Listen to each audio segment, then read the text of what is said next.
మూడోది ఏంటి? భూ సంబంధమైన వారి దృష్టి ఎప్పుడు చూసినా భూ సంబంధమైన వాటిపైనే. ఎప్పుడు దేవుని దగ్గరకు రా, దేవా నాకు ఇదవ్వా, నాకు అదవ్వా, నాకు ఇది చేయవా, నాకు అది చేయవా. How selfish are we? ఎలా ఉందండి మన బ్రతుకు? ఈరోజు మీకు సవాల్ ఇస్తున్నాను.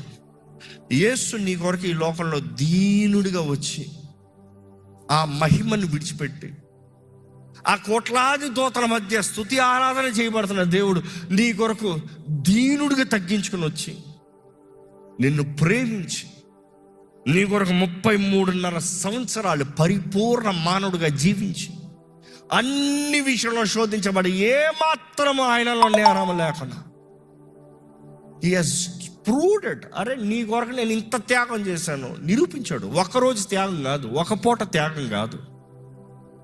అనుకో చూడండి, నువ్వు ఒక్కరోజు దేవుని